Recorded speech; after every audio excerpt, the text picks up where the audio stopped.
Salut les gars, j'espère que vous allez bien. On se retrouve aujourd'hui dans cette nouvelle vidéo pour parler de livres comme d'habitude et surtout pour parler de livres de Noël parce que j'ai fait un petit craquage enfin la semaine dernière. Donc du coup j'attendais de tout recevoir pour pouvoir vous faire une vidéo directement assez complète pour vous parler aussi des deux livres que j'ai lus l'année dernière parce que je m'y suis pris un peu tard et j'en avais aussi acheté l'année dernière que je n'ai pas lu, que je compte lire cette année. Donc voilà, je vais vous présenter déjà les deux livres que j'ai lus l'année dernière que je vous conseille mais à 10 000% parce que ça a été un réel coup de cœur.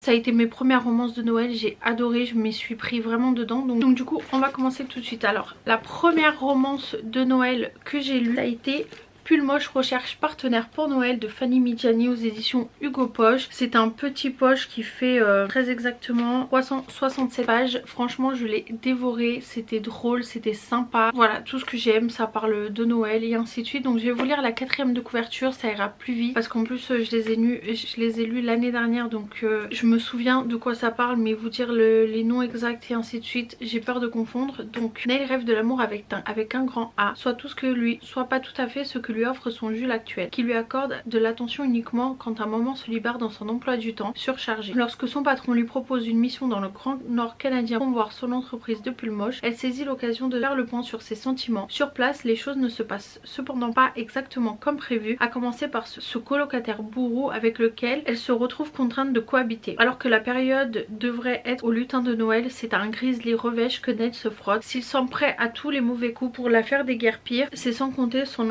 inventivité en termes de représailles. Lequel d'entre eux parviendra à faire craquer l'autre en premier? Qu'il se méfie, ils pourraient bien se retrouver pris tous les deux à leur propre jeu. Franchement c'était super drôle, c'est un enemy to lover, c'était super sympa, très drôle. Franchement ils se font des coups bas de fou, genre j'ai tellement rigolé, je me suis dit mais à quel moment tu fais des trucs comme ça. Mais c'était super sympa, honnêtement je l'ai lu je crois en même pas 2 jours. Donc honnêtement je vous le conseille, j'avais mis un 5 sur 5. Ensuite c'est le premier livre que j'ai lu d'Anita Higgins, donc ça me fait un petit quelque chose. J'ai adoré ce livre, c'était drôle, c'était sympa, c'était du Anita Higgins tout simplement. J'ai adoré ce livre, c'est J'aime pas Noël ni les voleurs de taxi. Alors déjà la couverture, mon dieu, c'est des éditions addictives, donc franchement j'ai adoré. C'est un enemy to lover, pas ici juste comme il faut, c'est pas de ouf, il y a des références de malades, c'est hyper drôle. Donc franchement si je peux vous en conseiller un, lisez celui-ci. Alors je vais vous lire la quatrième de couverture. Elle croit déjà avoir vécu des réveillons improbables mais elle n'a encore rien vu. Il y a des tests Noël, elle se maudit déjà d'avoir accepté de passer les fêtes dans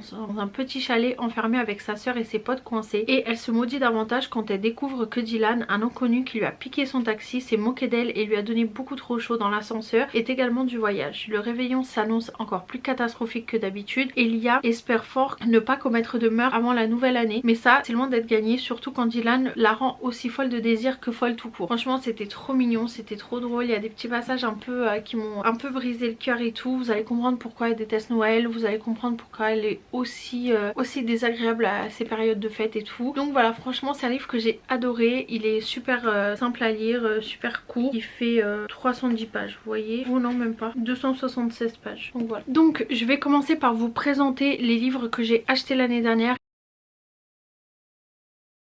que malheureusement je n'ai pas eu le temps de lire mais que je compte bien lire cette année. Et à la fin de cette vidéo, essayez de me dire le top 3 des livres que vous avez préférés selon le résumé de l'histoire, ou si vous les avez tout simplement lus, pour que je puisse me repérer, parce que j'ai envie de tous les lire mais je sais absolument pas par lequel commencer. On va commencer par Le fils du Père Noël est un con aux éditions Hugo Poche et c'est écrit par Ellie Bonner. C'est quand même un gros bébé hein. Donc voilà, il est quand même assez épais mais il a l'air très drôle, donc honnêtement j'ai grave envie de le lire. Donc c'est une comédie romantique et celui-ci il est au prix de 7,90 €. Alors il y a écrit: Emma a réussi sa vie loin de Holly Falls et pour rien au monde elle n'y retournerait. Trop de mauvais souvenirs y sont associés. Cependant quand son père se blesse, elle fonce jusqu'à la maison de son enfance pour prendre soin de lui et maintenir à flot l'ébénisterie familiale. Toutefois le village qu'elle connaissait a bien changé, ses ennemis jurés l'adorent, les rues qui l'ont vu grandir se sont transformées en annexe de la Laponie et même son bar préféré a été repris par un inconnu bourru mais bienveillant. Ça pourrait presque être le pitch d'un téléfilm de Noël, il ne manque plus que l'âme sœur vétérinaire ou pédiatre, elle n'est pas difficile. Alors quand Emma tombe sur Connor, son ex petit ami et fils du Père Noël officiel du village, elle y voit comme un signe, mais quand le destin vous montre le chemin, il faut le suivre. Mais au pays de la guimauve et des chamallows, les princes charmants ne sont parfois pas ceux auxquels on s'attend. Donc franchement je l'avais pas lu l'année dernière, je pense par son épaisseur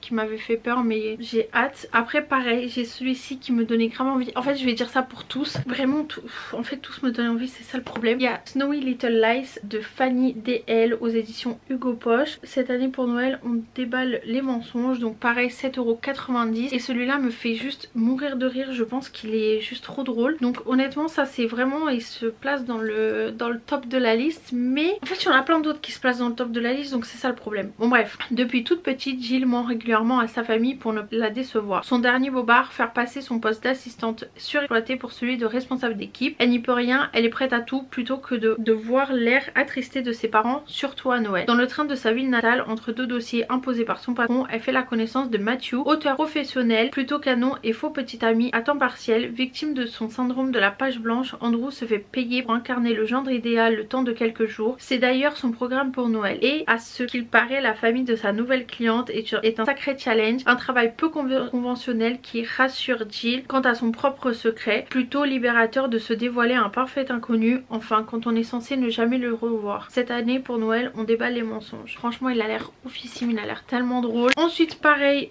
j'avais acheté celui-ci honnêtement. En fait pareil, ce qui m'avait fait peur c'est que c'est écrit en tellement minuscule que j'avais peur. Celui-ci fait 347 pages, donc c'est pas non plus 345 pages pardon. C'est des éditions J'ai lu, donc c'est Tabarnak, je passe Noël au Canada de Natasha Pilord. Franchement il me donne tellement envie parce que déjà ça se passe au Canada et moi je suis une fan inconditionnelle du Canada. Je vais vous lire la 4e de couverture. Journaliste spécialisée dans les voyages, Agathe est une parisienne épanouie au caractère bien trempé. Seule ombre au tableau, son rédacteur en chef qu'elle déteste. Quand il lui propose de rédiger un article sur un hôtel à Saint-Barth, elle saute sur l'occasion. Bye bye la grisaille, bonjour le soleil et la plage. Malheureusement rien ne se passe comme prévu car Agathe atterrit escortée par sa collègue et meilleure amie Laurine, non pas dans les îles mais dans le grand nord canadien par moins 30 degrés, avec une valise remplie de bikinis. En prime, elle est très mal accueillie par Jonah Maréchal, le directeur bourreau du Dawson Lodge Hotel, sur lequel elle doit donc prendre un papier. Entre tempête de neige, animaux sauvages, rencontres amoureuses, Noël s'annonce haut en couleur. Il m'a coûté 7,90 € pareil. Ah vraiment lui là,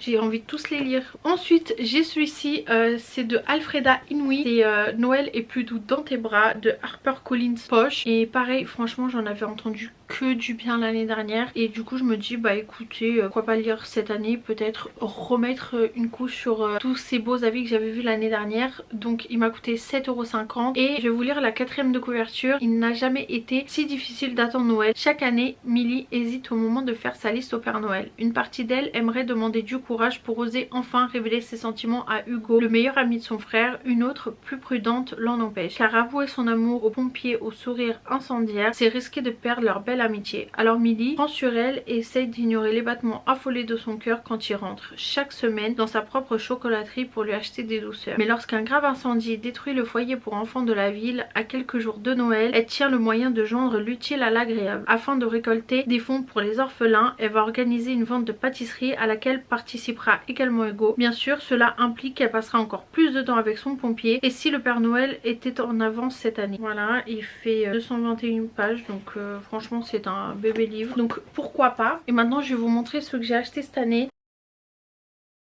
Alors celui-ci je l'ai pris chez Monoprix, je l'avais vu, il m'a donné grave envie et après je me suis dit non bah c'est pas grave. Mais en fait de ce que je comprends je crois que c'est une suite, pas forcément c'est pas obligatoire de lire le premier je pense, mais je pense quand même que c'est une suite, donc c'est un peu dommage mais bon c'est pas grave, je pense que je le lirai quand même. C'est Noël en péril à Saint-Alé-de-Sapin, c'est des éditions Fleuve. Fleuve édition et c'est de Karen Ponte. À ce qui paraît elle écrit super bien les romances de Noël, donc j'ai hâte de la découvrir. Donc il y a écrit: c'est la panique à Saint-Alé-de-Sapin, la fabrique de boîtes à musique est à vendre et un inquiétant industriel s'apprête à la racheter pour transformer une usine de confection de plats tout préparés de Noël. Un comble pour le village dont toutes les traditions et la raison d'être se retrouvent menacées. Mais c'est mal connaître les habitants de Saint-Alé de Sapin qui ne se laisseront pas abattre si facilement, et quand Pauline, David, Maddy et les autres se mobilisent pour réunir la somme d'argent nécessaire au rachat de la fabrique, ça promet de bonnes crises de rire. Go Saint-Alé de Sapin, la malbouffe en tube ne passera pas. Donc il m'a coûté 17,90 €, il fait 217 pages, donc pareil c'est pas énorme comme livre. Là, il me donnait grave envie, cette couverture est juste magnifique, je sais pas si vous la voyez.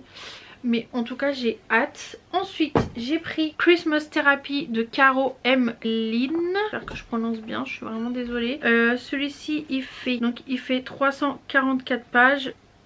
Donc voilà, franchement ça va. Il m'a coûté 16,90 € et écrit cette année Noël ne leur fera pas de cadeau. Collectionner les calendriers de l'Avent, se lever à l'aube pour être aux premières loges de la parade, ne jamais sortir sans son serre-tête à boîte de serre. Rien de plus normal pour Maureen, je sais pas comment on prononce, je vais dire Maureen parce que c'est pas. Qui chaque année n'est que joie et excitation à l'approche de Noël. Seulement cette fois elle risque de perdre son job de coach de vie si elle ne suit pas cette fichue thérapie censée la guérir de son obsession, comme si elle souffrait d'une maladie grave. Si quelqu'un doit se faire soigner, c'est plutôt Logan. Cet homme cynique et désagréable suit le même programme qu'elle, mais pour se réconcilier avec la période des fêtes qu'il en a horreur. Maureen veut bien prendre sur elle, mais là à travailler en équipe avec ce mec grognon, on peut dire qu'elle a été gâtée avant l'heure, à moins que Noël ne lui réserve encore son lot de surprises. Donc écoutez, pareil, cette auteure elle fait des livres de ouf pour les périodes de Noël, donc écoutez, pourquoi pas. Donc des éditions HarperCollins Poche, toujours j'ai pris celui-ci, Passer Noël avec son ex, mode d'emploi de Julie Perry. Pareil, il me donne grave envie, il a l'air tellement drôle. Il fait 300 pages, je crois, un truc comme ça. 386 pages. C'est juste que je trouve ça un peu indigeste, quoi. C'est hyper compact, mais bon, c'est pas grave. Donc, il y a écrit, elle a décidé de détester Noël. Il possède tous les arguments pour la faire changer d'avis. Le Père Noël porte la poisse. Voilà ce que croit Vic à l'approche des fêtes cette année. Et pour cause, elle a surpris son petit ami en plein rodéo avec l'une de ses collègues. Ce même petit ami qui lui a passé la bague au doigt voilà quelques mois à peine. Heureusement, le chalet de luxe perdu en pleine montagne de son frère David semble être l'endroit idéal pour se changer les idées. À un détail près, il lui faut accepter de partager les lieux avec Matteo Trapani, son premier amour. Oui, lui aussi a brisé son cœur. Et meilleur ami de David. Cet Italien très sûr de lui a débarqué sans prévenir et commence déjà à l'agacer avec son sourire en coin. Pire, il est persuadé qu'en l'espace d'une semaine, il parviendra à réconcilier Vic et sa passion pour Noël. Mais s'il échoue, et elle y compte bien, il n'aura d'autre choix que de lui révéler enfin pourquoi il l'a quitté 8 ans plus tôt. Voilà, il m'a coûté 7,90 €. Ensuite, j'ai pris celui-là, en fait, il m'a donné envie. 386 pages. Donc c'est La plus belle magie de Noël de Molly Regan. J'espère que je prononce bien. Donc toujours aux éditions HarperCollins Poche. Donc il y a écrit: et si la magie de Noël existait vraiment? Lorsque à l'approche de Noël, Lucas apprend que ses grands-parents sont vivants, il tombe des nues. Pire encore, ils se sont trahis. Il a toujours fait de son mieux pour rendre son père fier, quitte à mettre de côté ses émotions et ses ambitions personnelles. Alors pourquoi lui aurait-il menti toute sa vie? En l'espace d'un claquement de doigts, son monde vacille. Son unique piste pour découvrir la vérité sur sa famille est cet échange qu'il a eu avec un homme étrange au costume vert. Selon cet inconnu, ses aïeux l'attendent. Ils ont besoin de lui et la seule personne à pouvoir l'aider est une certaine Aimée dont il n'a jamais entendu parler. N'ayant rien à perdre, Lucas décide de tout quitter pour les retrouver. Mais sa rencontre avec Aimée pourrait ébranler toutes ses certitudes. Au-delà de son caractère bien trempé, de son regard pétillant ou de son corps parfait qui l'attire comme un aimant, Lucas sent qu'ils sont liés et que ce lien pourrait même dépasser les limites du réel. Donc il m'a coûté 6,80 €, je sais pas si je l'ai dit. Pareil, je sais pas, je me suis dit il part à l'aventure pour retrouver ses grands-parents, donc pourquoi pas. Franchement ça a l'air sympa comme tout. Les deux derniers, franchement, c'est ceux qui me donnent le plus envie. Je sais pas pourquoi. Un, il me donne grave envie, mais quand je l'ouvre, je vois que c'est écrit en tellement petit que je me dis je sais pas trop, mais franchement il me donne grave envie. Donc le premier c'est celui-ci, c'est Hamster, Bretzel et mariage à Noël de Anna Fitzbell aux éditions G. Il m'a coûté 7,90 €. Donc derrière il y a écrit: être organisatrice de mariage demande un sang-froid à toute épreuve et le professionnalisme d'Amandine, dirigeante de Matt Evans, n'est plus approuvé. Lorsque sa cliente actuelle, sa meilleure amie Laurine, annonce qu'elle souhaite avancer le grand jour au 24 décembre, d'aucuns auraient succombé à la panique, pas elle. Mais quand elle apprend qu'elle devra travailler sous les ordres du très tyrannique Romain, le frère de la fiancée, elle comprend immédiatement que les coups bas et les petites piques ne seront pas à exclure. Une seule certitude, la guerre est déclarée. Donc pareil, il me donne grave envie, cette couverture est beaucoup trop mimes. Donc voilà, je pense que ça va être très dur de choisir. Et celui-ci, pareil, vraiment il me donne tellement envie, mais je vous jure là...